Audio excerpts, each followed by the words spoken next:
नमस्कार, आप देख रहे हैं खबरों की खबर। मैं हूं सुमित अवस्थी। ये कैसी मानसिकता है कि कोई गौ रक्षा के नाम पर अपने पास हथियार रखने की हिम्मत कर लेता है और बिना किसी हिचक के किसी को गौ तस्कर बताते हुए उस पर फायरिंग कर सकता है, उसकी जान ले सकता है। ऐसे लोगों को ये हिम्मत कहां से आती है?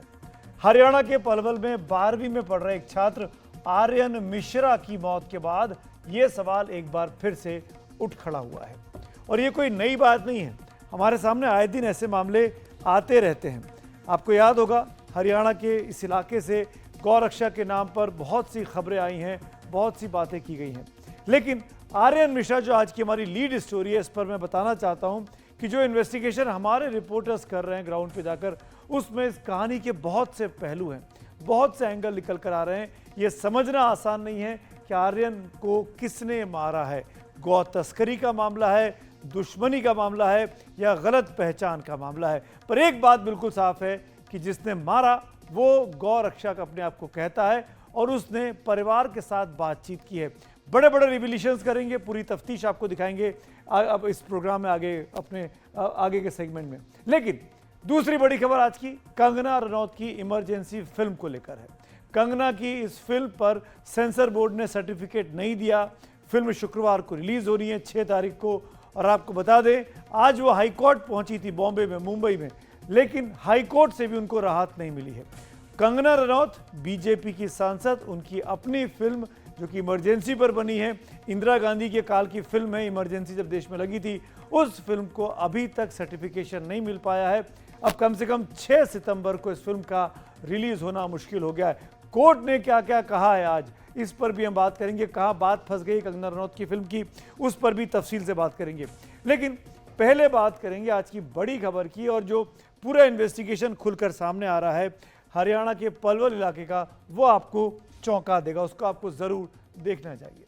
लेकिन आए दिन सामने कुछ आता है कि कुछ लोग खुद ही पुलिस की भूमिका निभाने लगते हैं, खुद ही जज बनकर मौके पर न्याय करने पर उतर आते हैं। ये वही लोग होते हैं जिन्हें किसी पर गोली चलाने में कोई झिझक नहीं होती। और चिंता की एक बड़ी बात यह है कि कई बार गौरक्षा के नाम पर ऐसा किया जाता है, और ये तब है जब खुद प्रधानमंत्री नरेंद्र मोदी इसे लेकर सरेआम चेतावनी दे चुके हैं, इसकी निंदा कर चुके हैं, इस तरह की गौरक्षकों पर, कथित गौरक्षकों पर कार्रवाई करने की बात तक कर चुके हैं।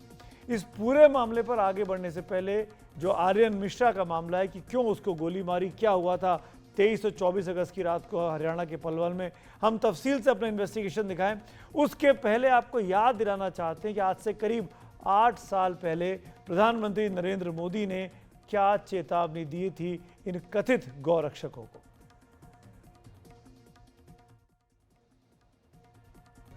मैं कभी कभी ये जो गौरक्षा के नाम पर कुछ लोग अपनी दुकानें खोल करके बैठ गए हैं, मुझे इतना गुस्सा आता है। गौ भक्त अलग है, गौ सेवक अलग है। मैंने देखा है कि कुछ लोग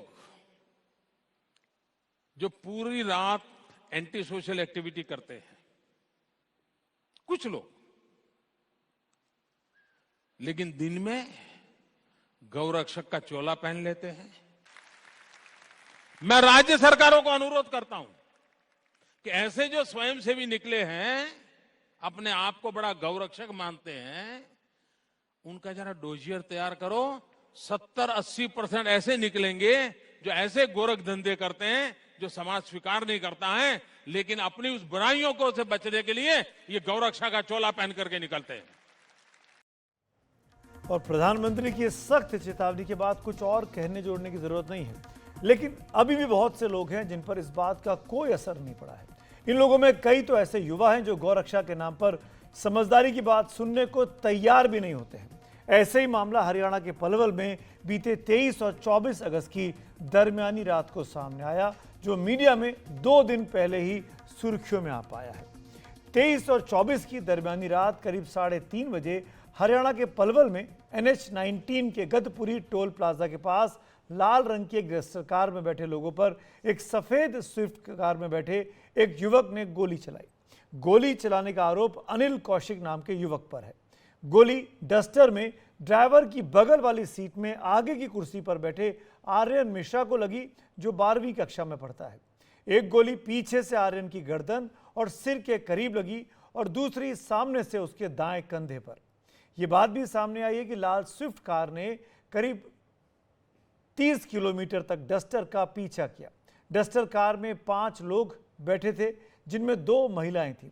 डस्टर को हर्षित गुलाटी नाम का लड़का चला रहा था, जिसके मकान में आर्यन का परिवार किराए पर रहता है। उधर स्विफ्ट कार में अनिल कौशिक समेत 5 लोग बैठे हुए थे। ये सभी फरीदाबाद के ही रहने वाले हैं। सवाल यह है कि स्विफ्ट कार में बैठे युवक अनिल कौशिक ने गोली क्यों चलाई।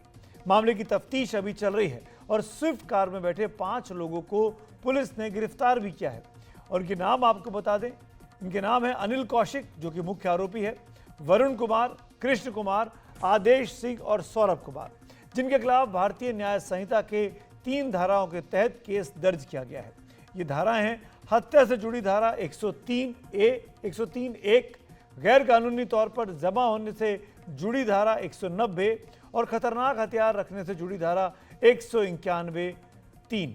अभी तक की तफ्तीश से बात सामने आई है कि अनिल कौशिक और उसके साथियों को ये भनक लगी थी कि इस कार में गौ तस्करी हो रही है।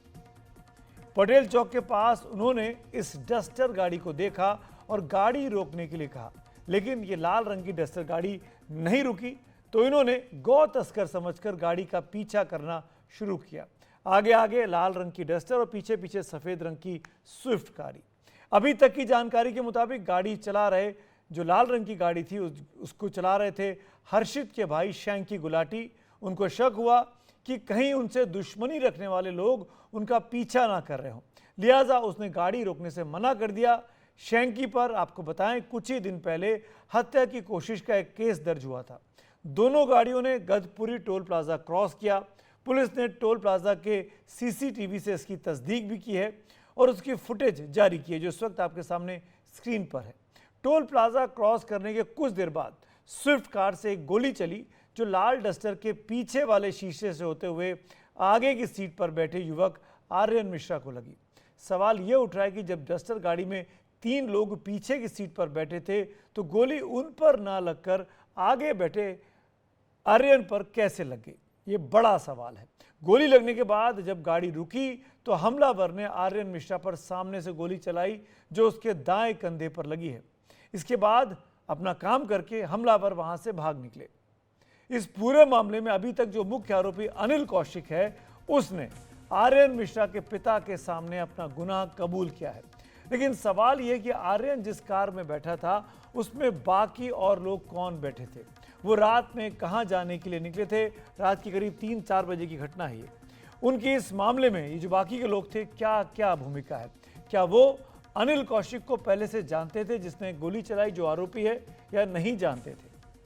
तो आपको बता दें, आर्यन का परिवार कार चला रहे हर्षित गुलाटी के पिता किशन गुलाटी के मकान में किराए पर रहता है। आर्यन के पिता सियानंद मिश्रा ने किशन गुलाटी को करीब 4 लाख रुपए दिए थे। शर्त यह थी कि वो इस पैसे को अपने पास 11 महीने रखेंगे। सियानंद मिश्रा इस पैसे पर ब्याज अपने मकान मालिक से नहीं मांगेंगे और गुलाटी परिवार अपना किराया मिश्रा परिवार से नहीं मांगेगा। बाद में ये पैसा सियानंद मिश्रा को वापस किया जाना था 11 महीने के बाद। सियानंद मिश्रा ने जो FIR लिखवाई है, यानी आर्यन के पिता ने जो FIR लिखवाई है, उसके मुताबिक उनके बेटी की हत्या के पीछे शैंकी गुलाटी से रंजिश रखने वाले लोग ज़्यादा लगते हैं। लेकिन FIR उन्होंने 24 अगस्त को लिखाई थी। उसके बाद से जांच बहुत तेज़ी से आगे बढ़ चुकी है। अब कई और पहलू निकलकर सामने आ गए हैं। पुलिस की जांच में पता चला है कि शैंकी गुलाटी से रंजिश रखने वाले लोगों की इस मामले में कोई भूमिका नहीं है। तो फिर इसमें किसकी भूमिका हो सकती है? इसी पर बात करने के लिए हमारे साथ हैं खुद आर्यन मिश्रा के पिता सियानंद मिश्रा। सियानंद जी, बहुत बहुत धन्यवाद। आपके साथ जो हादसा हुआ है बहुत अफसोसजनक है, बहुत दुखद है। एक बहुत ही युवा लड़का, आपका अपना बेटा आज आपके साथ नहीं है। हमारे पास इस गम को शरीक करने के लिए शब्द तक नहीं है। लेकिन हम जानना चाहेंगे कि आपको क्या लगता है, आपके बेटे आर्यन की जान के लेने के पीछे क्या वजह हो सकती है? कौन लोग हो सकते हैं? किस पर शक है आपको, जिस रात की ये घटना है, आर्यन मिश्रा घर से कब निकला था, क्या हुआ था उस रात, जो भी आप बताना चाहें। सर हमें ये नहीं पता, लेकिन हमारे जो है ये 4 आदमी मेरे बेटे को लेके गए थे। फ़ोन करके बुलाया गया है और बुला के ले गए हैं। हमें नहीं पता चला है, पूरी रात 1 बजे लेके गए हैं। पूरी रात नहीं पता चला मेरे को कि कैसे कहाँ क्या हुआ। सवेरे 3:45 या 3:30 के करीब बीच में किशन गुलाटी आए हैं, चिल्ला रहे हैं कि पलवल चलिए। हमारा बेटा बीच वाला उठा, पलवल ले जाने के लिए तैयार होके चल दिया। लीलम चौक पे पहुंचा तो मेरा बेटा बोला कि ऐसा है कि हम नहीं जाएंगे, हमारे पापा से नहीं पूछा हूं मैं। तो उनको ला के बोले अच्छा बीके छोड़ दो। ला के किशन गुलाटी को बीके छोड़ दिया। बीके छोड़ने के बाद हमें आके लेके गया तो किशन गुलाटी से मेरी बहस हुई कि बताइए आप किस लिए बुला रहे हो, क्या छिपा रहे हो। इनने छुड़ते बोला कि तुम्हारे बेटे को गोली मार दी गई। मुझे विश्वास नहीं पड़ा कि मेरे बेटे को गोली क्यों मारी जाएगी। किसी से मेरी अदावत नहीं, किसी से दुश्मनी नहीं मेरी है। फिर मैं कहा मेरा बेटा कहाँ है, तो इनने बोला कि एसएसबी हॉस्पिटल में लड़का तुम्हारा आ रहा है। वहाँ पहुँचा तो कीर्ति शर्मा और सुजाता गुलाटी ये अंदर से लड़के को मेरे उतार रही थी। अंदर ले गए हॉस्पिटल में। डॉक्टर से पूछा मैंने कि डॉक्टर साहब क्या हुआ मेरे बच्चे, कैसे एक्सीडेंट हुआ है। उनने बोला कि गोली लगी है इनको। मैं बाहर निकला, 112 पे हम बीटी करने चले। हर्षित गुलाटी ने मेरा मोबाइल कैट कर लिया, बोला 112 मत कीजिए, हम पलवल कर दिए हैं। मैंने कहा हमारी हरियाणा की पुलिस जो करेगी तो वो करेगी, पलवल से क्या मतलब है। मैंने 112 पे बीटी करवाया। फ़ोन उठाया, उनने ऑफिसर वहाँ पे किसी ने, मैडम थी, वो बोली क्या बात है, पुलिस से क्या सहायता चाहिए। मैंने कहा जी मेरे बेटे को गोली मार दी है। इसके 5 मिनट बाद पुलिस पहुँच गई है। पुलिस पहुँचने के बाद छानबीन कहने लगे हर्षित गुलाटी, सुजाता गुलाटी, कीर्ति शर्मा ये सब क्या कह रही हैं मेरे से कि 5-6 आदमी थे, गाड़ी में गए थे, उनने गोली मारी है। तो मैंने कहा वो हमारी उनकी दुश्मनी, गोली क्यों मारी। आपके 5 आदमी बैठे थे, मेरे बेटे को क्यों मोहरा बनाया गया। तो ये बोले कि मैंने सरेंडर कर दिया था, हाथ जोड़ के खड़ा हो गया था कि भाई गोली लग गई, गोली लग गई। और लड़का जो ड्राइवर के बगल के सीट पे बैठा हुआ था और 3 आदमी पीछे बैठे थे।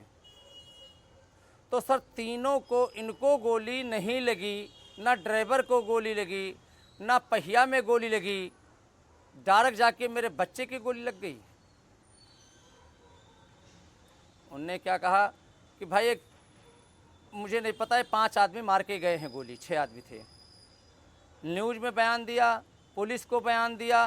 अब नई कहानी 6 दिन के बाद क्या आ रही है कि गौ रक्षक वाले ने गोली मारा है।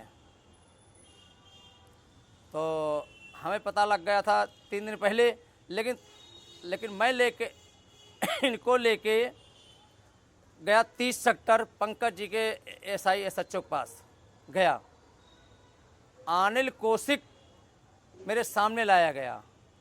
अनिल कौशिक से पूछा कि भैया ये गोली कैसे लगी, क्या हुआ, आपको इतना अधिकार है कि गोली मार दें। अनिल कौशिक ने कहा इत्तेफाक से गोली उनके लग गई है। अनिल कौशिक से मैंने पूछा कि भैया गोली एक मारे थे तो दूसरी गोली किसने मारा जब गोली इसको लग गई। उनने जवाब दिया कि मुझे नहीं पता दूसरी गोली किसने मारा है। वहाँ से हम चले आए घर।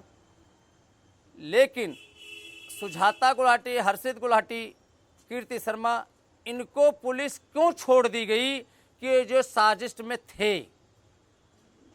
क्यों पुलिस को गुमराह की, कानून को गुमराह किया, प्रशासन को गुमराह किया कि फला ने आदमी मारा है। उन आदमी छोड़ के कौशिक इसमें कैसे आ गए, अनिल कौशिक कैसे आ गए, इसलिए मेरे बात हजम नहीं हो रही है। और मेरे 4,15,000 रुपये हर्षित गुलाटी से लेना है। और जो आर्यन का मर्डर हुआ है 20,000 रुपये कमेटी 25 डाल रखा था, वो भी पैसा लेना है, अलग से है वो। हमारे पास एफिडेविट पे लिखा हुआ है जी, मकान इनका लीज पे ले रखा था। इनका मैं आया हूँ 2023 में इस मकान में। 6 महीने बाद मुझे पता लग गया कि क्रिमिनल हैं, क्यों इनके पास हथियार था। हम खाली करने के लिए पैसे मांग रहा हूँ, पैसे नहीं दे रहे हैं।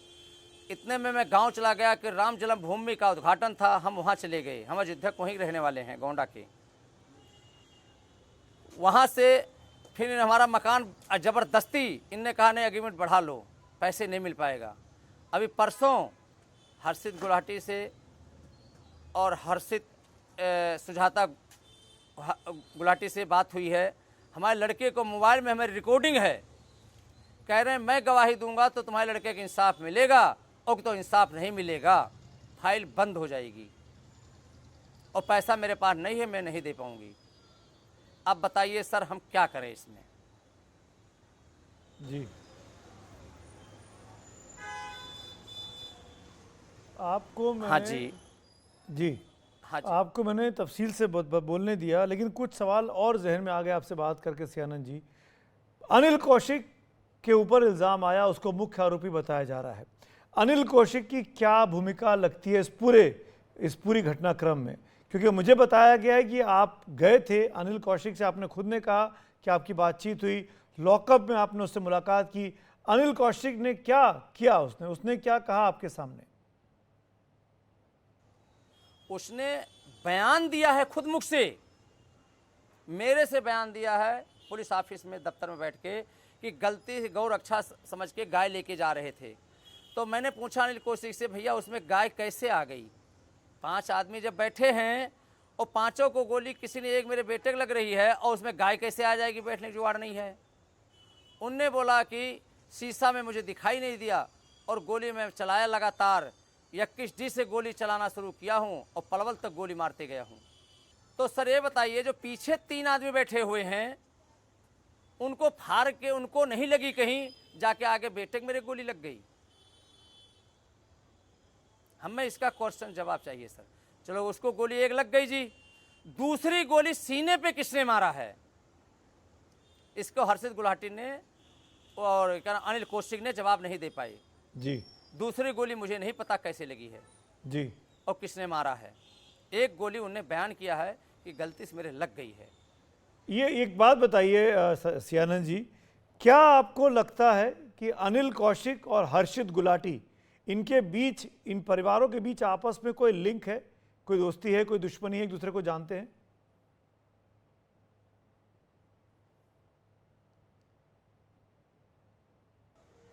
हम डाउट यही है सर, पूरा डाउट है यही कि इनका कोई लिंक है। क्यों लिंक है? डाउट लग रहा है मेरे को कि हर्षित की माँ सुजाता गुलाटी जो हैं, मेरे लड़के से जो मर गया था लड़का मेरा, आके हमें संगत साथ होना चाहिए जो इनके मकान में मैं रहता हूँ, कि भैया गलती ऐसे ऐसे हो गई है। वो तो मकान में ताला लगा के भगी घूम रही हैं, मकान में ताला लगा दिया 2 बड़े बड़े और भगी घूम रही है। अभी आपके ये सब बैठे हैं, इनको मैं फोटो दिखा दूंगा, सब कुछ कर दूंगा। हर्षित गुलाटी हमारे बेटे से कहती हैं कि पैसे मेरे पास नहीं है, हमारा साथ दोगे तो तुम्हारे बेटे को न्याय मिलेगा, और कि तो वरना नहीं मिलेगा। प्रशासन मेरी मदद कर रही है, पुलिस पूरी मदद कर रही है, लेकिन आज तक मेरे को पुलिस ने, किसी प्रशासन ने फ़ोन करके नहीं बताया या मुलाकात किया कि ऐसे ऐसे घटना घटी है। हम जा रहे हैं बार बार भाग भाग के कि मेरे साथ क्या हुआ है, कैसे हुआ है, कोई जवाब इसका नहीं मिल रहा है। बस सिर्फ वही अनिल कौशिक ने कह दिया कि गोली गलती से लग गई है, बस उसी पे सारी बात चल रही है। एक बात और बताइए Mishra ji, I am sorry कि आपसे मैं कई सवाल कर रहा हूँ, शायद ये आखिरी सवाल हो। गुलाटी परिवार, आपने पैसे का जिक्र किया, 4 लाख 4.25 लाख रुपए का। गुलाटी परिवार आपके पैसे वापस क्यों नहीं कर रहा था? पैसे को लेकर ये पूरा मामला है क्या? क्यों आपने पैसे दिए थे? ये ऐसा हुआ था बाबूजी, ये लीज पे मकान था, 4,15,000 रुपये इनको दिया गया था कि हम आपसे किराया नहीं लेंगे और आप मेरे से ब्याज मत लेना कोई। 4,15,000 रुपये 11 महीने का एग्रीमेंट था, हमारे पास कागज लिखा हुआ है। ये मेरे रकम वापस कर देते, हम मकान का खाली कर देता। लेकिन 11 महीना पूरा होने के बाद ये मेरा पैसा वापस नहीं कर रहे थे। क्यों? इनके क्या अंदर दिमाग में मचा, उसके बाद में दोबारा एग्रीमेंट बनवाना पड़ा। दोबारा एग्रीमेंट बनवा के इनके साइन करवाना पड़ा कोर्ट से कि कह रहे हमारे पास 2 महीने बाद पैसे दे दूंगा। अगले महीना इसका पूरा होने वाला है, लेकिन मेरे पैसा देने के लिए कोई नाम नहीं ले रहे हैं। अच्छा, उसके बाद हमें सरकार से विनती है कि हमें प्रोटेक्शन चाहिए कि मेरे जान का खतरा हो सकता है।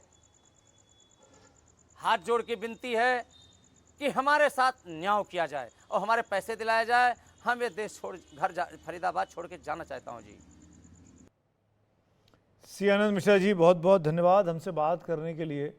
आर्यन के पिता सी आनंद मिश्रा, जो कि उत्तर प्रदेश के गोंडा के रहने वाले, जैसा कि उन्होंने खुद बताया, अब वो हरियाणा सरकार से एक तो प्रोटेक्शन चाहते हैं और जो पैसा उन्होंने दे रखा था गुलाटी परिवार को, उसको वापसी के तौर पर भी चाहते हैं ताकि वापस अपने घर गोंडा वो लौट सके। आपने सुना आर्यन के पिता क्या कह रहे थे। सी आनंद जी, वो न्याय मांग रहे हैं, अपने पैसे भी मांग रहे हैं और उन्हें लेकर वो वहाँ से वापस अपने घर, अपने गाँव जहाँ के वो हैं, वहाँ निकल जाना चाहते हैं, क्योंकि उन्हें अब अपनी जान का खतरा हरियाणा के पलवल के इस इलाके में दिखाई देता है। इस पूरे मामले में गुलाटी परिवार की भूमिका की भी गहराई से जांच होनी बहुत ज़रूरी है, क्योंकि गुलाटी परिवार के ही तमाम सदस्य उस कार में बैठे थे लाल डस्टर में, और गोली लगती है तो मिश्रा परिवार के बच्चे को बाकी चारों लोग बच जाते हैं। ऐसा कैसे होता है? पीछे की सीट पर बैठे लोग नहीं मरते हैं, पीछे से गोली चलती है और आगे वाले व्यक्ति को लग जाती है जो आगे बैठा हुआ है। बहुत से उलझियाँ, बहुत सी पहेलियाँ इस कहानी में अभी भी फंसी हुई हैं। एक सवाल यह भी है कि गोली चलाने के मुख्य आरोपी अनिल कौशिक को लेकर पुलिस ने ऐसा क्यों कहा कि उसके कथित गौ रक्षक होने के सबूत नहीं मिले हैं। हमारे सहयोगी मुकेश सिंह सेगर ने अनिल कौशिक का सोशल मीडिया प्रोफाइल देखा, जिससे ये बात सामने आई कि वो खुद को गौ रक्षक बताता है। मुकेश सेंगर की तफ्तीर में ये बात भी सामने आई कि अनिल कौशिक का एक संगठन है जिसका नाम है लिव फॉर नेशन, यानी देश के लिए जियो।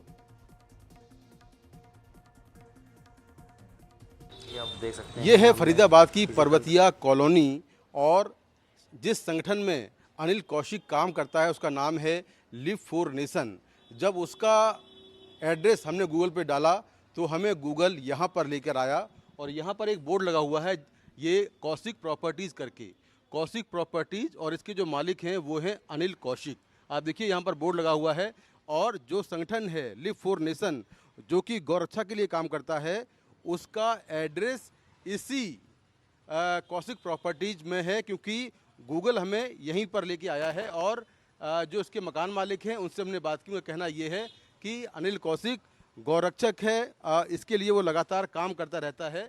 तो अभी फ़िलहाल ये जो ऑफिस है ये पिछले कई दिनों से बंद है, यहाँ पर कोई नहीं आ रहा है। बहन जी, ये अनिल कौशिक के बारे में जानती हैं थोड़े बहुत, कौन है, क्या है?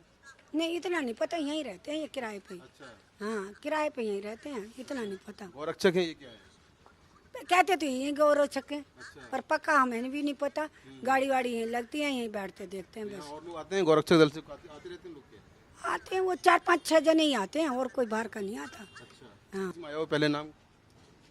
नू भाई पता नहीं, सुनते तो हैं, पता नहीं अब आया कि कोई नहीं आया। किसी केस में आया हो पहले नाम? नू में सुनते, नू के लफड़े में आया। तो एनडीटीवी ने खोज निकाला है अनिल कौशिक की उन गाड़ियों को, जिन गाड़ियों को लेकर अनिल कौशिक निकलता है और खुद को गौ रक्षा दल का नेता बताते हुए शहर में घूमता है। ये गाड़ी खड़ी है जिसका TN नंबर है और इस पर लिखा है गौ रक्षा दल।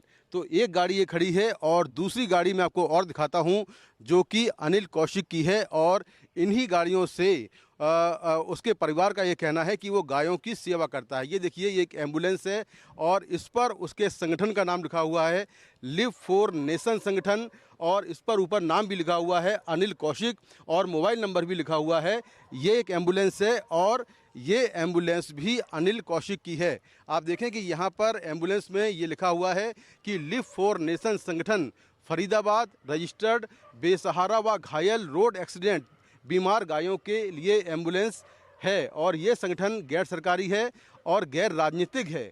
टीम पंडित अनिल कौशिक, ये एक एम्बुलेंस है जो कि गायों की एम्बुलेंस है। तो ये दो गाड़ियां जो हैं जो अनिल कौशिक की हैं, और यहाँ पर देखिए पीछे लिखा हुआ है गाय बचाओ देश बचाओ। ये दोनों गाड़ियां अनिल कौशिक के घर के पास खड़ी हुई हैं और ये गाड़ियां और उसके परिवार के लोगों ने जो बताया वो साबित करता है कि अनिल कौशिक गौ रक्षा दल से जुड़ा हुआ है। अनिल कौशिक गौ रक्षा दल से जुड़ा हुआ, ये बात लगभग सबकी बातों में कॉमन निकलकर सामने आ रही है। अभी हमने इतने पे ही हमने तसल्ली नहीं की। अब मेरे सहयोगी मुकेश सेंगर अनिल कौशिक के घर पहुंच गए। उनकी माता जी को उन्होंने उनसे बातचीत की। माता जी ने भी इस बात को कंफर्म किया, अनिल कौशिक की माता जी ने, जो कि आरोपी अनिल कौशिक, कि वो गौ रक्षा का काम करता है। ये बातचीत भी आपको ध्यान से सुननी चाहिए। देखो जी, मेरा बेटा निर्दोष है। मेरा बेटा कोई गलत काम नहीं करता, गौ रक्षा करता है। और मेरे बेटे ने बहुत सेवा करी गौओं की। और अब तो कितने दिनों से वो जा भी नहीं रहा था। कई दिन में अब गया था क्योंकि बच्चों की तबीयत ठीक नहीं थी। 2 गुड़िया हैं उसकी और मैं उसकी माँ हूँ। मेरे बेटे को निर्दोष फंसाया जा रहा है। अगर गाड़ी में 3-5 बंदे बैठे थे और अगर मेरे बेटे की गाड़ी पीछे थी, अगर इसकी गोली लगती तो पीछे वालों को लगती। उस बच्चे का हमारा कोई उनसे दुश्मनी नहीं है, ना मेरा बेटा उसको जानता है। और मेरा बेटा भक्ति भाव वाला है। अगर वो निर्दोष है बहुत जल्दी आएगा। तो आपके बेटे ने बताया था कि क्या वो पीछा कर रहे थे उनका? हाँ, तस्कर समझ के, क्योंकि पहली गाड़ी में फायरिंग उन्होंने मारी है। मेरे बेटे की गाड़ी में फायरिंग उन्होंने गोली चलाई है। इन्होंने सोचा ये पक्के तस्कर है। अगर ये पहले ही रोक देते तो मेरा बेटा, कोई दुश्मनी नहीं है। मेरे बेटे को गलत फंसाया जा रहा है। तो गोली किसने चलाई थी फिर? उन्होंने ही चलाई थी। इसमें मुझे नहीं पता। मेरा बेटा तो अपने ऊपर ले रहा है सबको बचाने के लिए। बाकी एक बात बताओ, गोली उसके सिर में पीछे से लगी। गाड़ी हमारे बच्चों के पीछे, आगे से किसने मारी?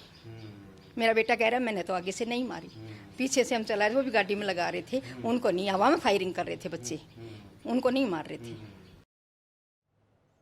अभी बहुत सी पहेलियां, बहुत से सवाल अभी भी इस कहानी में बाकी है। मुकेश सेंगर जब बातचीत कर रहे थे माँ से, आपने सुना किस तरीके से अनिल कौशिक का नाम उनकी माँ खुद बता रही थी कि वो गौ रक्षा का काम करता है। और ये बात भी सामने आई कि अनिल कौशिक को स्थानीय लोग फरीदाबाद का मोनू मानेसर मानते हैं। आपको याद होगा, मोनू मानेसर गुरुग्राम का एक कुख्यात कथित गौ रक्षक है, जो कई मामलों में, इसी तरह के मामलों में आरोपी है, हिंसा पे उतारू रहता है। लेकिन फरीदाबाद का ये मामला कुछ अलग सा भी लग रहा है।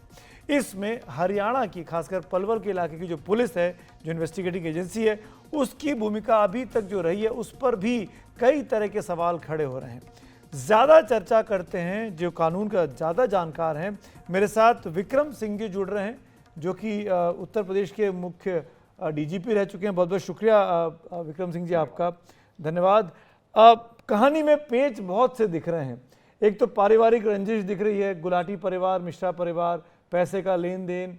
फिर गौ रक्षा का मामला सामने आ गया इन्वेस्टिगेशन में। वो लड़का खुद कह रहा है कि अनिल कौशिक, जो कि पिता बता रहे हैं कि उसने कहा कि उसने गोली चलाई। क्या लगता है आपको, क्या माजरा है? सुमित जी, मामला बिल्कुल सीधा है। मैं आपके सामने 3 बिंदु प्रस्तुत कर रहा हूं जी। मकान के संबंध में लेकर के एक विवाद, 4,15,000 का उधार और सूद न देकर के उसी को किराए में मान लेना, 11 महीने का एग्रीमेंट।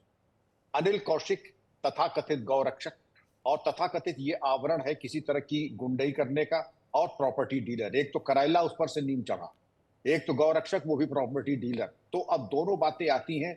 ऐसे मनबढ़ लोग इसी तरीके के प्रॉपर्टी डिस्प्यूट्स में पड़ करके जैसे बंदर बांट करते हैं, तो इनका रूल सामने आता है। दूसरे तरीके से जिस तरीके से ये हत्या हुई है, रगेद करके दौड़ा करके, पहले एक शॉट, फिर दूसरी शॉट जो है दोबारा मारी जाती है। पुलिस का काम बड़ा आसान है। जो 4 व्यक्ति और गाड़ी में थे, उनको अलग अलग ले जाकर के पूरे घटनास्थल का रिकंस्ट्रक्ट करे, सीन ऑफ क्राइम, और अलग अलग बयानों में जो विरोधाभास आएगा, आपका अपराध वही उसका अनावरण हो जाएगा। क्योंकि जो कहेगा अब बंदूक कहां से चली, किसी ने ओवरटेक किया, गाड़ी के आगे करके मारा या साइड से मारा, और 2 अगर बुलेट इंजरीज हैं, एक हेड है और एक चेस्ट है, तो गोली एक है या अलग अलग है। और एंट्री और एग्जिट वूंड कहाँ है? एंट्री वूंड इधर से है और एग्जिट इधर से है, या इधर से है और इधर से है, पीछे से है, आगे से है। ये कोई ऐसा रॉकेट साइंस नहीं है। ये दरअसल इन्वेस्टिगेशन अब तक पूरा हो जाना चाहिए था। एग्जिट एंट्री वूंड को लेकर के इन चारों को अलग अलग रख करके अलग अलग बयान ले लेते, आपकी सामने दूध का दूध, पानी का पानी हो जाता। मुझे कि जो दिखाई पड़ रहा है प्रथम दृष्टया, इस जी। डिस्प्यूट का लाभ उठा करके इन्होंने अनिल कौशिक को किया हायर कि तुम इसका करा दो, हम तुम्हें कुछ दक्षिणा दे देंगे। अनिल कौशिक बीच में आ गए और ये कांड हो गया। गौरक्षक होने से कुछ उनको कुछ इम्यूनिटी मिल जाती है कि भावना में आकर के इन्होंने ये कर दिया। ये भावना आप अगर ये हम कर दें, वो भावना होगी थाने में होगी, बहुत कायदे से सेवा हम लोगों की, और उसका कहते हैं कि भावना रखिए अपने घर में ताक है, फिलहाल आपकी सेवा कर लेते हैं। लेकिन तथाकथित गौरक्षक होने के नाते इनको वो एडवांटेज मिल गया। इन तमाम तार को अगर आप जोड़ करके देखें, अब मैंने 3 बातें आपको बताई, इनको जी। जोड़ के चारों लोगों के बयान ले लें, एंट्री एग्जिट वूंड एनालाइज कर लें और वेपन की क्वालिटी देख लें, मालूम पड़ जाएगा आपको कि इसके पीछे कारण क्या था। प्रॉपर्टी डिस्प्यूट इसकी जो है जननी है और मोहरा बने हैं अनिल कौशिक जी। अनिल कौशिक ने किसके इशारे पर काम किया, कॉल डिटेल और खंगाल लीजिए। अनिल कौशिक और गुलाटीज के बीच में आप मालूम पड़ जाएगा कब किसकी कितनी बातचीत हुई थी। इतना बड़ा काम तो नहीं है। जो मैं ठीक समझ रहा हूं विक्रम सिंह जी, ये कॉन्ट्रैक्ट किलिंग का मामला है और गौरक्षक का आवरण उनको पहना रखा है क्योंकि उस तरह का काम करते रहे होंगे अनिल कौशिक, ताकि उनको इम्यूनिटी मिल जाए, जो आप कह रहे हैं कि भाई गलती से जी। गोली चल गई और मुझे माफ कर दिया जाए। बिल्कुल बिल्कुल, सारा खेल यही है, कॉन्ट्रैक्ट किलिंग का है। इनको दिया लाभ और कुछ पैसा दे लेकर के इनको इस्तेमाल किया गया है। वेपन कहाँ गया, आपने कह तो दिया, लेकिन वेपन कहाँ से मिला आपको? इसके पहले इनका आपराधिक इतिहास क्या था, उस पर क्या सजायाबी हुई है? ये 2-4 सवाल का जवाब दे दें। ये केस बिल्कुल और ये एक्सपोज्ड है। ये भी समझ में आ रहा है विक्रम सिंह जी कि गुलाटी परिवार के जो बाकी सदस्य गाड़ी में बैठे हुए थे लाल रंग की डस्टर में, जो कि आगे बैठे शंकी चला रहा था, उसमें आगे आर्यन भी बैठा हुआ था, पीछे 2 महिलाएं बैठी हुई थी, एक हर्षित भी बैठा हुआ था। सवाल ये खड़ा हो रहा है कि कोई भी गुलाटी परिवार के सदस्य को गोली नहीं लगी, गोली जाके नहीं लगी मिश्रा परिवार के सदस्य को।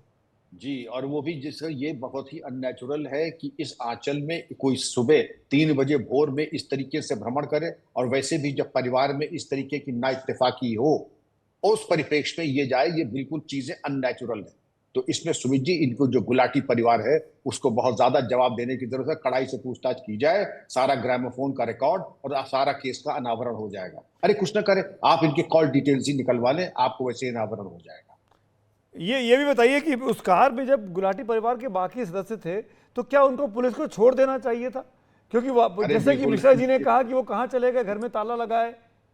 बिल्कुल नहीं, उनको तो अलग अलग करके पहले कायदे से 12 घंटे पूछताछ होनी चाहिए, प्रॉपर तरीके से इंटरोगेशन होना चाहिए, तो कहानी का सत्यापन छोड़ने का तो कोई औचित्य ही नहीं है। लेकिन जिस तरीके से आपको इन्वेस्टिगेशन की दिशा दिखाई पड़ रही है, मैं काफी निराश हूं इस तरीके के अनप्रोफेशनल कॉन्डक्ट से। इनको गहराई से पूछताछ करनी चाहिए थी, तब जाने देना चाहिए था। इनको छोड़ा कैसे? इनको छोड़ने का कोई औचित्य सुमित जी था नहीं, जब तक ये अपने कॉन्डक्ट को बखूबी न बता दे, तो क्योंकि ये अननेचुरल पूरा अगर मैं सवाल खड़े करूं इन्वेस्टिगेशन पर, पुलिस पर, तो गलत नहीं है। पुलिस की भूमिका संदिग्ध हो जाती है। ऐसा लगता है कि पुलिस ने कहीं ना कहीं हाथ मिला रखे हैं। कोई इनको लॉन्ग रोप दे रखी है। गोली चली, आपने उसका नहीं पूछा, आपने कॉल डिटेल के बारे में क्या किया, मैं उसको नहीं जानता हूं। लेकिन अगर कॉल डिटेल है तो कोई ना कोई लिंक आपका निकल करके आता। और इसका जवाब क्या है कि 4 पीछे वालों को गोली नहीं लगती है, अननेचुरल तरीके से जा रहे हैं। उन 4 के साथ आपने क्या क्राइम सीन को रिकंस्ट्रक्ट किया? बाकी लोगों ने जब गोली चली उनकी क्या प्रतिक्रिया थी? पहली गोली चलने के बाद तुरंत इनको गाड़ी रोक करके नजदीक के थाने भी जाना चाहिए था, जो नेचुरल होना चाहिए था। लेकिन इस तरीके की कोई बात अगर नहीं आती है तो उसका जवाब दे। और बड़े हल्के में गुलाटी परिवार को छोड़ दिया गया। एक अफवाह फैला दी गई, ये गौ हत्या का, गौ तस्कर का मामला है। अरे गौ तस्कर कहते तो बाकी 4 को उनको गोली मार देते, तुम उनको तो मारा नहीं, आपने मारा एक टारगेटेड। ये टारगेटेड किलिंग है। आगे एक आदमी जो एक बच्चा बैठा है, टारगेटेड किलिंग की है, और टारगेट किलिंग ऐसी की है कि बचने न पाए। दूसरी गोली मारी, जो कि ऐसे केस में किया नहीं जाता है, डरा धमका करके छोड़ दिया जाता है। मुझे लेकिन एक चीज और याद आ रही है विक्रम सिंह जी, पिताजी को फोन कर बताया गया जब वो अस्थियां विसर्जन के लिए गए हुए थे कि आपके बेटे का गौरक्षक का मामला है, गलत पहचान का मामला हो गया है, गौरक्षक के गौ तस्कर के चक्कर में उसको गोली मार दी गई है। ऐसा कहना पुलिस का, वो क्या गौ रक्षक करने वाले जो ईमानदार लोग हैं, जो गौ सेवा करते हैं, उनके ऊपर भी सवाल नहीं खड़े कर रहा है? हरियाणा पुलिस का ये जो बयान है, पलवल पुलिस का ये जो बयान है, ये तो और मतलब बीजेपी के लिए और सत्तारूढ़ पार्टी के लिए परेशानी खड़ा करने वाला है। बिल्कुल परेशानी खड़ा करने वाला है। पुलिस का काम है सही अपराध का अनुसंधान करे, सही अभियुक्तों को गिरफ्तार करे, और जो इंस्ट्रूमेंट ऑफ ऑफेंस है, जो वेपन है, उसको बरामद करे। अगर वो नहीं किया तो ये कहना कि गलतफहमी में मार दिया, गलतफहमी में अगर मार दिया तो उसको दस्तयाब करके उसका इकबालिया बयान 164 में बयान करा करके कम से कम पूरा रिकंस्ट्रक्शन करके तो बताइए तो सही, गलतफहमी आई कैसे? क्या 3 बजे ये पेट्रोलिंग करते थे? ये हजरत कौशिक जी, अनिल कौशिक जी क्या पेट्रोलिंग करते थे रोज? माँ कहती कि निकलते ही नहीं थे, 2 बच्चियां हैं। ये तमाम कॉन्ट्रडिक्शन, इनका कोई समाधान तो है नहीं। हर चीज जो है इसमें इतना झोल है कि हर चीज में झोल दिखाई पड़ रहा है। एक सवाल और मैं लेना चाहूँगा आपसे विक्रम सिंह जी, और वो ये, इस केस से थोड़ा सा इतर है पर इस केस से अलग भी नहीं है, और वो ये कि अब ये हरियाणा में गौ रक्षकों की इमेज ऐसी बन गई है, चाहे वो मोनू मानेसर हो, चाहे वो पहलू खान वाला मामला हो, कि ये हथियार लेकर कुछ भी कर सकते हैं। ये गायों को बचाने के नाम पर इंसानों की जान ले लेते हैं। इस पर बंदिश क्यों नहीं लग पा रही है? ये इमेज क्यों बनी हुई है अभी भी? ये अत्यंत आपत्तिजनक है सुमित जी, इस पे बंदिश होनी चाहिए। आप हमारी न सुने, आपकी न सुने, लेकिन जिस देश का प्रधानमंत्री कह रहा है कि ये गौरक्षक के वेश में ये अपराधी हैं, जो दिन में अपराध करते हैं, रात में गौरक्षक बन जाते हैं, धन की उगाही करते हैं, अपराध करते हैं, कम से कम माननीय प्रधानमंत्री के दिए हुए दिशा निर्देश इसके ऊपर तो अनुपालन करें। लेकिन नहीं, यहाँ पर स्वार्थ सिद्धि और लाभ का मामला है, और चूंकि करोड़ों का टर्नओवर है, इसलिए नजरअंदाज करके अपनी स्वार्थ सिद्धि की आपूर्ति हो रही है, जो कि नहीं होना चाहिए। एक मजबूत पुलिस लीडरशिप, पॉलिटिकल लीडरशिप की जिम्मेदारी है ऐसे तथाकथित गौरक्षक अपराधी तत्वों को यूएपीए या एनएसए के अंतर्गत करें निरुद्ध, और उनके खिलाफ ऐसी ऐतिहासिक कार्रवाई करें कि दोबारा इस प्रकार की ट्रेजेडीज ना होने पाए। बिल्कुल, बहुत बड़ी बात आप कह रहे हैं। मेरे ख्याल से हमारी बातों तक जानी चाहिए। आप जो बात कर रहे हैं प्रशासन तक, पुलिस तक, और खासकर हरियाणा पुलिस की जांच की वजह से जो गौ रक्षकों पर और जो दाग लगे थे वो और गहरे हो गए, उस पर भी ये पूरी की पूरी तहकीकात जो है, तफ्तीश जो है, सवाल खड़े करती है। शुक्रिया विक्रम सिंह जी, वक्त निकालने के लिए, हमसे बात करने के लिए। धन्यवाद, धन्यवाद सुमित जी। और अब आज का दूसरा मुद्दा उठाते हैं। अभिनेत्री कंगना रनौत की नई फिल्म इमरजेंसी को 6 सितंबर को रिलीज होने के आसार अब नहीं दिख रहे हैं। कंगना रनौत की मणिकर्णिका फिल्म्स और जी स्टूडियोज ने मिलकर यह फिल्म प्रोड्यूस की है, लेकिन इस फिल्म को अभी तक केंद्रीय फिल्म सेंसर बोर्ड यानी सीबीएफसी का सर्टिफिकेट नहीं मिल पाया है। इस सिलसिले में कंगना रनौत ने बॉम्बे हाईकोर्ट का दरवाजा खटखटाया, अपने लिए राहत चाहिए, लेकिन बॉम्बे हाईकोर्ट ने कहा कि वो सीबीएफसी को सर्टिफिकेट जारी करने का निर्देश नहीं दे सकते, क्योंकि ये मामला मध्य प्रदेश हाईकोर्ट के एक आदेश के विपरीत होगा, जो इस मामले की कुछ और याचिकाओं के साथ सुनवाई कर रहा है। 1975 में लागू हुए आपातकाल के दौर और पूर्व प्रधानमंत्री इंदिरा गांधी की शख्सियत के इर्द गिर्द बनी कंगना रनौत की इस फिल्म को लेकर कई सिख संगठनों ने ऐतराज जताया है, और मध्य प्रदेश हाईकोर्ट की जबलपुर बेंच में उनकी याचिका पर सुनवाई भी चल रही है।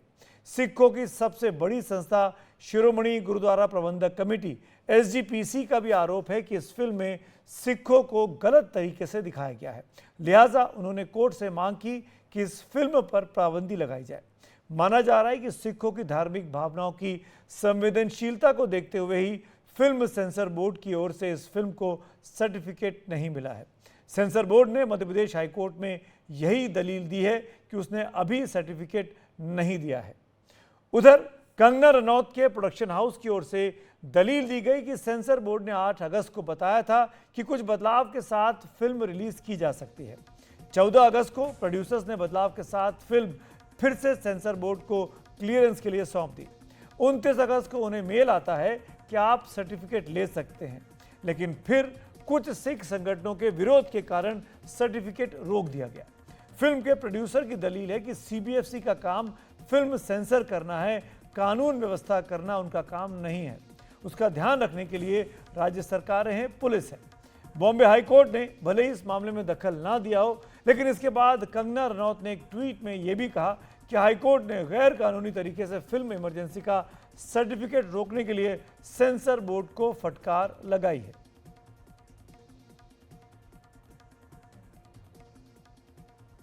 मेरे साथ इस पूरे मामले पर बातचीत करने के लिए फिल्म क्रिटिक, फिल्म समीक्षक मयंक शेखर, मेरे पुराने साथी दोस्त जुड़ रहे हैं। मयंक, शुक्रिया, थैंक यू सो मच, बहुत दिनों बाद आपसे बातचीत हो रही है।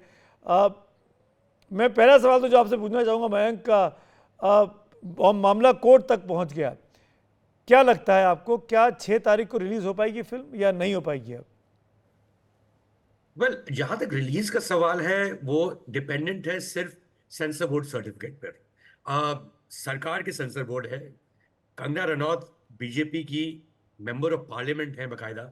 अगर उनके साथ ऐसा हो रहा है तो आप सोचिए कि और सारे जो फिल्म मेकर्स उनके साथ कैसा होता होगा। एक प्रतिक्रिया थी, एक प्रोसेस थी सेंसर बोर्ड के साथ जो इसको बंद कर दिया गया। वो एक प्रोसेस थी कि अगर आपको कोई फिल्म आप एग्जामिनिंग कमेटी को देते हैं, अगर वो कुछ ऐसे ऑब्जेक्शंस देती हैं एग्जामिनेशन कमेटी, तो आप रिवाइजिंग कमेटी के पास जा सकते हैं। अगर रिवाइजिंग कमेटी की जो डिसीजन है उससे भी आप सहमत नहीं है तो आप ट्राइब्यूनल को अप्रोच कर सकते हैं। ट्राइब्यूनल में एक्स हाई कोर्ट जजेस हुआ करते थे, एक्स जजेस हुआ करते थे। वो ट्राइब्यूनल को अब हटा दिया गया है, सरकार ने हटा दिया है। सो अब कोई एक ही चारा है इनके पास कि ये सीधा हाई कोर्ट के पास ही जाए, कोर्ट के दरवाजे को खटखटाएं। ये अगर ये इस तरह ही अगर फिल्में रिलीज होंगी तो सोचिए एटलीस्ट कंगना रनौत जो है काफी सक्सेसफुल, कमर्शियली सक्सेसफुल एक्टर रही हैं, as a producer Zee studios भी है, तो दे हैव द मनी, इनके पास मींस है, रिसोर्सेज है कि ये कोर्ट में जाकर लड़ सकें। और जो छोटे प्रोड्यूसर्स होते हैं उनका क्या हाल होगा अगर इस तरह आप टालेंगे। आपका काम है सेंसर बोर्ड का सर्टिफिकेट काम है इशू करना, सेंसर बोर्ड का काम है कि आप सर्टिफिकेट इशू करें। आप टाल रहे हैं, आप ना हाँ बोल रहे हैं, ना आप ना बोल रहे हैं। सो ऑब्वियसली एक हैरेसमेंट ही है और कंप्लीटली अननेसेसरी। बैंक आपसे पूछना चाहूँगा मैं, क्या आपको कहीं लगता है कि जब फिल्म रुक जाती है या इस तरह की कंट्रोवर्सीज में फंसती है रिलीज़ के एंड पहले, इससे फिल्म को पब्लिसिटी मिल जाती है, पॉपुलैरिटी मिल जाती है, उसका फ़ायदा हो जाता है या नहीं? नहीं, डिपेंड करता है। अगर बहुत ही छोटी पिक्चर हो तो अगर आपने उसके बारे में सुना ही नहीं है और वो अगर न्यूज़ पर आ जाए इसलिए क्योंकि फंस गई है, तो थोड़ा शायद पब्लिसिटी मिल जाए छोटी फिल्म के लिए। आई थिंक कंगना रनौत की फिल्म में कंगना रनौत तो खुद ही एक पब्लिसिटी है, राइट? उनको इन सब चीज़ों की जरूरत नहीं है। एंड स्पेशली अगर रुक जाए वो रिलीज और आपने इतने पैसे खर्च किए हैं एक माहौल बनाने के लिए उस फिल्म के इर्द गिर्द, आप प्रमोट कर रहे हैं, प्रमोशनल टूर्स कर रहे हैं, और अगर फिल्म नहीं आती है तो बहुत बड़ा नुकसान होता है, because you can't go through that cycle. वो एक और साइकिल आपको फिर से उसमें जाना पड़ेगा। सो इन दैट सेंस मुझे नहीं लगता कि कोई पर्टिकुलर फायदा होगा इनका, नुकसान ही हो सकता है अगर रिलीज नहीं हुई इस फ्राइडे को। आपने जैसे शुरू में कहा पहले आंसर में कि बीजेपी की सांसद हैं मंडी से, बीजेपी लीडरशिप की करीबी हैं, उनके कुछ बयानों को लेकर बीजेपी लीडरशिप ने उनको टोका भी, जो किसान आंदोलन को लेकर उन्होंने कहा कि आपको इस तरह के बयान नहीं देना चाहिए पब्लिसिटी के चक्कर में। अब सेंसर सर्टिफिकेशन बोर्ड में प्रसून जोशी हैं, वो करीब माने जाते हैं। आपको लगता है कि कहीं, क्योंकि मैंने पढ़ा सोशल मीडिया पे ही, ये पब्लिसिटी के लिए पूरा ड्रामा किया गया है ताकि डिले भी हो जाए, पब्लिसिटी भी हो जाए, और जब रिलीज हो तब तक हरियाणा का चुनाव ऑलमोस्ट निपट जाए। I am not sure. मैं सहमत नहीं हूँ। सोशल मीडिया में लोग बहुत कुछ कहते हैं और उनका हक है जो जो सोचें और कहें, बट ये फिल्म जो है ये एक्चुअली रिलीज होने वाली थी इलेक्शन के पहले, जनरल इलेक्शन के पहले रिलीज होने वाली थी। तब उन्होंने, जो स्टूडियो ने खुद डिसाइड किया कि बाद में रिलीज करते हैं, उसका क्या रीजन था वो मुझे नहीं पता कि उन्होंने तब क्यों नहीं रिलीज किया। अब जो है ये जो फंसी है, ये इस तरह ऑर्केस्ट्रेट करना बड़ा मुश्किल है कि सेंसर बोर्ड को टालेगी, हाई कोर्ट में जाएंगे, थोड़ा हैरेसमेंट भी होगा। और आप इस तरह, यार जिनको देखनी है ये फिल्म और जिन्होंने इसके जो प्रोमोज देखे होंगे या कंगना रनौत के जो इतने सारे इंटरव्यूज दिए हैं उनको देखा होगा प्रमोट करने के लिए, उनको ये पता है कि फिल्म आ गई है। अब उनको देखना है नहीं देखना है, इसलिए नहीं देखेंगे क्योंकि सेंसर बोर्ड ने रोक कर रखा है। I highly doubt it. और ये बहुत ही एक्सपेंसिव मामला होगा अगर ये पब्लिसिटी स्टंट ही हुआ तो। जी, मयंक, मेरे साथ मेरी सहयोगी सुजाता भी जुड़ गई है, उनको जोड़ना चाह रहा हूँ। सुजाता दिन भर कोर्ट प्रोसीडिंग्स देख रही थी, सुनी उन्होंने वहाँ। सुजाता, अब कंगना रनौत ने ट्वीट करके कहा कि आज सीबीएफसी को बहुत डांट पीटी है हाई कोर्ट में जजेस के द्वारा। आप क्या हुआ है पूरा मामला? बिल्कुल सुमित, देखिए आपको बता दें कि आज जब पूरे दिन हम कोर्ट के अंदर मौजूद थे और बॉम्बे हाई कोर्ट में जो सुनवाई हो रही थी वो काफी अहम थी, लेकिन इस पूरे सुनवाई के दरमियान बॉम्बे हाई कोर्ट द्वारा कुछ ऐसी दलीलें और कुछ ऐसी सुनाई जरूर की गई जिसमें सीबीएसई को फटकार जरूर लगाई गई है। जिसमें से सबसे पहला जो जिनके वकील जो सीबीएसई की तरफ से थे, उनका कहना था कि जो सर्टिफिकेशन है वो तैयार है, लेकिन क्योंकि जो सीबीएसई के अध्यक्ष है उनके दस्तावेज नहीं है उन डॉक्यूमेंट्स पे, जिसके चलते अब तक सर्टिफिकेशन सर्टिफिकेशन नहीं दिया गया है, जिसके बाद से बॉम्बे हाई कोर्ट ने फटकार लगाते हुए कहा कि एक फिल्म को बनाने में करोड़ों रुपए खर्च होते हैं और इस प्रकार ऐसे बयान देना कि क्योंकि दस्तावेज साइन नहीं है जिसके चलते फिल्म को सर्टिफिकेशन नहीं दिया जा रहा, कहीं ना कहीं एक बहुत ही जो है गलत चीज है, जिसको लेकर उन्होंने सीबीएफसी को अब समय दिया है। Am I hearing right, Sujata? Sorry, बीच में इंटरवीन कर रहा हूं। प्रसून जोशी ने हस्ताक्षर नहीं किए हैं सर्टिफिकेशन पर, इसलिए रिलीज नहीं हुई है। Am I right? Please correct मी। बिल्कुल, देखिए आज जो डॉक्टर चंद्रचूड़ जो सीबीएसई की तरफ से जो वकील कोर्ट में पेश हुए थे, उनका ये बयान रहा आज के कोर्ट के सुनवाई में, जहां पर उन्होंने कहा कि क्योंकि सीबीएसई के जो सर्टिफिकेट है उस पर दस्तावेज नहीं है प्रसून जोशी के, जिसके चलते अब तक सर्टिफिकेशन नहीं दिया गया है, जिस पर खुद बॉम्बे हाई कोर्ट ने वहीं पर टोककर वहां पर फटकार लगाई और कहा कि क्योंकि कंगना रनौत की ना सिर्फ मूवी बल्कि जो तमाम बॉलीवुड में फिल्म बनती है उसमें करोड़ों रुपए खर्च होते हैं, और इस प्रकार की बयानबाजी की क्योंकि दस्तावेज नहीं किए गए जिसके चलते सर्टिफिकेशन नहीं दिया जा सकता, ये बहुत ही गलत स्टेटमेंट है, जिसको लेकर बॉम्बे हाई कोर्ट ने फटकार लगाई और 18 सितंबर तक का समय दिया गया है सीबीएफसी को सर्टिफिकेशन देना और ना देने को क्लियर करने को लेकर, और जिसकी अगली सुनवाई 19 सितंबर को की जाने वाली है बॉम्बे हाई कोर्ट में। चलिए, शुक्रिया सुजाता। कुछ कनेक्शन में दिक्कत भी है, लेकिन आपने जो बात कही वो मोटे तौर पर समझ में आई। मयंक, आपका भी शुक्रिया। तो 18 सितंबर तक कम से कम बॉम्बे हाई कोर्ट के अगर बात की जाए तो 18 सितंबर तक तो रिलीज़ होने के आसार नहीं लगते। 19 तारीख को अगली सुनवाई होगी, तब तक क्लैरिटी देनी पड़ेगी सीबीएफसी को कि सर्टिफिकेशन दे रहे हैं या नहीं दे रहे हैं। और इस बीच में मामला जबलपुर में भी चल रहा है, मध्य प्रदेश में हाई कोर्ट में, वहाँ पर ही असली मामला, इसीलिए बॉम्बे हाई कोर्ट ने आज उनको राहत नहीं दी कि फिल्म रिलीज हो सके 6 तारीख को। कहा कि जबलपुर में पहले से मामला चल रहा है, लगातार एक हाई कोर्ट दूसरे हाई कोर्ट के बीच में इंटरवीन नहीं कर सकता है, तो वहां से भी रिलीफ कंगना रनौत को और उनकी पूरी कंपनी को लेनी पड़ेगी, तभी फिल्म की रिलीज आसान हो पाएगी। इस नोट पर एक छोटा सा ब्रेक यहां पर लेंगे, लेकिन ब्रेक के बाद जब लौटेंगे तो कुछ और खबरें हैं, बने रहिए हमारे साथ।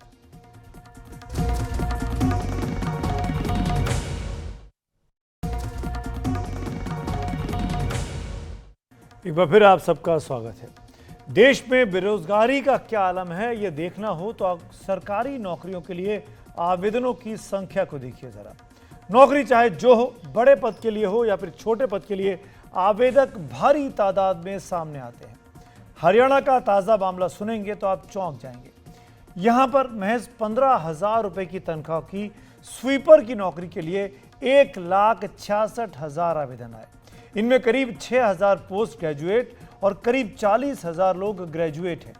इस नौकरी के लिए हरियाणा सरकार की आउटसोर्सिंग एजेंसी हरियाणा कौशल रोजगार निगम ने 6 अगस्त से 2 सितंबर के बीच आवेदन मंगाए।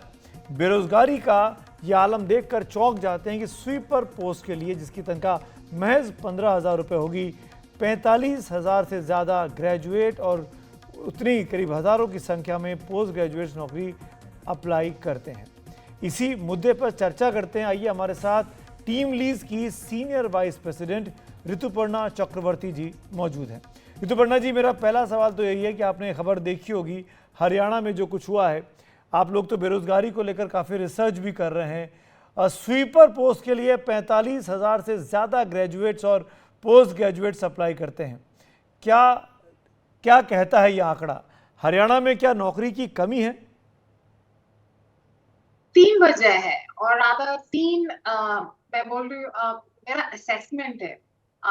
क्या एक्यूरेसी इसमें है कि नहीं ये ऑनेस्टली मुझे नहीं मालूम, बट मेरा असेसमेंट ये है इसका शायद 3 वजह हो सकता है। ऑल 3 भी हो सकता है या फिर इनमें से कोई एक भी हो सकता है। First, I think of course इसका मतलब है जो net sum of fresh job creation हो रहा है हरियाणा में, उसमें जरूर देयर इज एन इश्यू। जितना जॉब्स और राधा जो जॉब का एक मोमेंटम था, मुझे लगता है 10 साल पहले हरियाणा में एक मोमेंटम आया था, बहुत सारे न्यू इंडस्ट्रीज आ रहे थे, ऑफिसेस सेटअप हो रहे थे, बट मेरे हिसाब से पिछले 10 साल में कुछ तो ऐसा है, या हमने प्रॉब्ली सोच लिया था कि अपने आप कंपनीज आते रहेंगे, बट जो नेट जॉब क्रिएशन है उस एरिया में ऑब्वियसली थोड़ा सा स्लगिशनेस मुझे दिख रहा है, तो वो एक वजह हो सकती है। सेकेंड है ये गवर्नमेंट जॉब है। गवर्नमेंट बहुत चीज बदला है, बट एक जो फैसिनेशन और अट्रैक्शन है मुझे लगता है सब रॉन्ग रीजंस के लिए towards government job still exist. And the third reason, of course, is that it's also a symptomatic signal of the lack of skill within the state or in and around. इन तीनों में से अगर कोई एक भी वजह है वो प्रॉब्लमेटिक है, टू बी ऑनेस्ट. बट और भी ज्यादा मुझे डर है कि शायद all three could be the reasons behind what has happened, and we cannot accept it. हम बार-बार गलत तरीके से ये सिचुएशन को सॉल्व करने की कोशिश करते हैं. हम रिजर्वेशन ले आते हैं, हम बोलते हैं कि आप सिर्फ लोकल्स को हायर करो. I think that's not the way. हमें सोचना पड़ेगा कि किस तरह से ओवरऑल जॉब लेवल को बढ़ा पाए, अच्छे क्वालिटी जॉब्स स्टेट में ला पाए, तभी ये सब चीजें चेंज होगा. नहीं तो तब तक हम लोग स्टोरी बनाते रहेंगे ऐसे न्यूज पे. जी ऋतुपर्णा जी, एक चीज़ और पूछना चाहूँगा आपसे मैं जाते जाते, वो ये कि मई के महीने में एक रिपोर्ट आई थी जिसमें बताया गया था कि जितना रोजगार उनमें से 85% के करीब युवा है. ऑटोमेशन को लेकर भी युवाओं के बीच डर रहता है. क्या आपको ऑटोमेशन की वजह से युवाओं के नौकरी पाने में मुश्किलें आ रही हैं, और जो कंप्यूटराइज होता जा रहा है, ऑटोमेशन होता जा रहा है, क्या वो एक भी बड़ी वजह है? मेरा मानना है कि अब हम ऑटोमेशन से ना डरे. हमारे सामने बहुत और स्ट्रगल्स हैं जिसके बारे में हमको सॉल्व करना जिसके बारे में हमको सोचना पड़ेगा और जिसके बारे में हमको सोल्यूशन ढूंढ के लाना पड़ेगा. ऑटोमेशन जो है सो है, वो रियलिटी है, वो होके रहेगा. वो कल हो सकता है, 3 साल में हो सकता है, 5 साल में हो सकता है, बट इसका ये मतलब नहीं है सबका जॉब चला जाएगा. बट हमको उससे ना डर के उसके लिए तैयार होना पड़ेगा. उसके मेरा मानना है दुनिया में आगे जाके 2 तरह का, मतलब जब मैं आगे जाके बोल रही हूँ इसका मतलब ये नहीं कल, कुछ सालों में 2 तरह का जॉब्स का डिमांड, लाइक जॉब्स में 2 तरह का डिविजन हो जाने वाला है. एक तरह का जॉब वो होगा जो लोग AI, generative AI, automation tools बनाते हैं, वो लोग. और दूसरा जॉब होगा जो लोग उनको यूज कर सके, ऑपरेट कर सके. दुनिया ऐसे बढ़ जाएगी अगर हम ये एक्नॉलेज करें और उस हिसाब से हमारे स्कूल्स में, एजुकेशन सिस्टम में, कॉलेज में एक ट्रांसफॉर्मेशन और एक बदलाव लेके आ सकते हैं. तो इंडिया को कोई नहीं रोक सकता है और इंडियंस पूरे दुनिया में छाए हुए होंगे, क्योंकि मेरा यह विश्वास है और मानना है कि इंडियंस में वो काबिलियत है, इंडियंस में वो सोच है, इंडिया में वो एटीट्यूड है. और वैसे ही इंडिया दुनिया भर में माने जाते हैं, अपने टेक्नोलॉजी में रिस्पेक्ट किए जाते हैं for the technology skills and talents जो एग्जिस्ट. तो हम ऑटोमेशन के बारे में, ऑटोमेशन से डरना नहीं चाहिए. ऑटोमेशन के लिए प्रिपेयर होना पड़ेगा. वो ऐसा चीज है जिसको आप रोक नहीं पाओगे, वो आगे रहेगा. वो एथिक्स वगैरह का बात होता रहेगा, वो सब हो जाएगा, सॉल्व हो जाएगा, बट ऑटोमेशन होगा. बट इसका मतलब नहीं है सबका जॉब चला जाएगा. इसका मतलब ये है कि बहुत हद तक हमें अपना स्किल्स को डेवलप करना पड़ेगा. जो स्किल्स आज चल जाता है वो कल जाके नहीं चलता है. इसीलिए I am a big believer कि हमको अभी से स्किल्स के बारे में सोचना पड़ेगा और ऑटोमेशन स्किल्स को ना एकदम जेनेरिक स्किल बना देना है. मतलब कोई भी इसको एक्सेस कर पाए, कोई भी इसको सीख पाए. जब तक हम ये नहीं कर पाएंगे तब तक प्रॉब्लम. जी ऋतुपर्णा जी, शुक्रिया, धन्यवाद बात करने के लिए. एक बात बहुत साफ हुई, ये मन से ये डर दूर हुआ कि ऑटोमेशन से, एआई से डरने की ज़रूरत नहीं है. इसको अडॉप्ट करने की ज़रूरत है ताकि इससे आप सीख सकें और अपना कामकाज और तेज़ी से आगे कर सकें, क्योंकि ये तो आके ही रहेगा. जितना आप अडॉप्ट करेंगे उतना आप सफल जीवन में हो पाएंगे. तो खबरों की खबर में फ़िलहाल इतना ही, लेकिन आज रात के लिए फ़िलहाल आप सबके साथ शुक्रिया. लेकिन मुलाकात आपसे अब कल होगी रात को 9 बजे. आप देखते रहिए NDTV इंडिया.